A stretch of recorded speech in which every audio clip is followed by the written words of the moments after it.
দেখতে দেখতেই সময় চলে যাচ্ছে, কোথা দিয়ে বেলা হয়ে যাচ্ছে বুঝতেই পারছি না।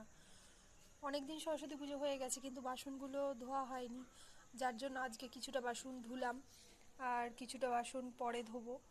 এখন নিয়ে আসবো, নিয়ে এসে ধোবো। আজকে যত বেলাই হোক বাসনগুলো সব ধুয়ে কমপ্লিট করব, অনেক দিন হয়ে গেছে। তাই বাকি বাসনগুলো নিয়ে আসবো ওপর থেকে।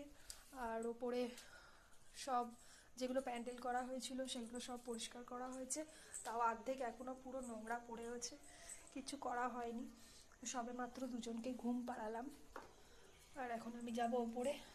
এই জায়গাটাতেই সরস্বতী পুজো হয়েছিল, এখানটা সব পরিষ্কার করে দিয়েছি আপাতত। আর এখন এগুলো নিয়ে যাব, জিনিসগুলো আছে এখন এগুলো নিয়ে যাব। কি সুন্দর লাগছে দেখো সূর্যটা দেখতে, পুরো রোদ ঝলমলে। এখনো 4টে বাজতে যায় আর এখনো দেখো সূর্যের তাপটা কি প্রখর। আমার বাইরের পরিবেশ দেখতে খুবই ভালো লাগে, যার জন্য আমি এখানে দেখো দুটো জানলা রেখেছি বড় বড়। আমার বর বলছিল দুটো জানলা রেখে কি হবে একই জায়গায়, আমি বললাম না, দুটো জানলাই রাখো, আমার ভালো লাগে। মনটা যখন ভালো লাগে না তখন এখানে চলে আসি। দেখো কত সুন্দর সবুজ, বাইরের দিকটা দেখেই মনটা আবার ভালো হয়ে যায়। জিনিস বেঁচে গেছে, সরস্বতী পুজোতে লাগেনি, এইগুলো নিয়ে এসেছিলো তীরকাঠিগুলো আমার বর। আর ঠাকুরমশাই বলল তীরকাঠি লাগে না বাড়ির পুজোতে, সেই জন্য ঠাকুরমশাই দেয়নি, আমি জানি না ঠিক। এতগুলো জিনিস বেঁচেছে, সেগুলো আবার প্লাস্টিকে করে রেখে দিচ্ছি যদি অন্য কোনো পুজোতে লেগে যায়, কারণ এগুলো একদমই ইউজ হয়নি।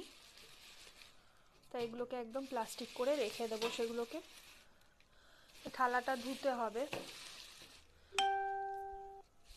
আর এইটা দেখো চামচটা, এই চামচটা না তারাপীঠ থেকে নিয়ে এসেছিলাম। সব জায়গায় অনেক দাম চাইছিল কিন্তু তারাপীঠে দেখলাম একটু কম দাম, সেই জন্য এই চামচটা আমার নেওয়ার খুব ইচ্ছা ছিল, যার জন্য আমার বরকে বললাম, আমার বড়ও নিয়ে এলো।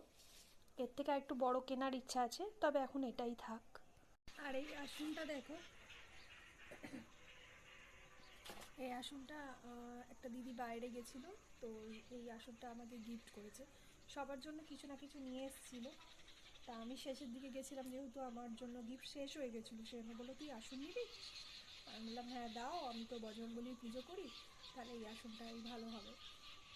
তখন এই আসনটা আমাকে গিফট করেছিল, কিন্তু এখন দেখছি অ্যামাজনেও এই আসনগুলো পাওয়া যাচ্ছে, বেশ সুন্দর লাগে দেখতে এই আসনগুলো। আর দেখো হলুদ কাপড়, হলুদ কাপড়ের ওপর নাকি মা সরস্বতীকে বসানো ভালো, তাই এই হলুদ কাপড়টা কিনে নিয়েছি। তোমাদের সাথে কথা বলতে বলতে দেখো আমার এতগুলো কাজ হয়ে গেল, এতগুলো বাসন মাজা হয়ে গেল সব কিছু। এবার এগুলোকে মুছে আর একটা প্লাস্টিকে করে ঢুকিয়ে রেখে দেবো যাতে ধুলো না পড়ে। আর যখন পুজো হবে তখন এগুলোকে বের করে একটুখানি ধুয়ে তারপরে ইউজ করব। আর এখানে সব এগুলো, এই আসনটা আছে এটাকেও প্লাস্টিকে করে রাখবো যাতে ধুলো না লাগে, পরিষ্কার থাকে আর কাপড়টাও কাজে লাগতে পারে, সেই জন্য এগুলোকে সব প্লাস্টিক করেছি। আর এগুলোও সব প্লাস্টিকে বেঁধে রেখে দিয়েছি। এই দেখো চামচটাও প্লাস্টিকে বেঁধে রেখেছি যাতে ধুলো না পড়ে, সব এরমভাবে গুছিয়ে রাখছি। তো আমার তাড়াতাড়ি কাজটাও হয়ে গেল তোমাদের সাথে কথা বলতে বলতে আজকে।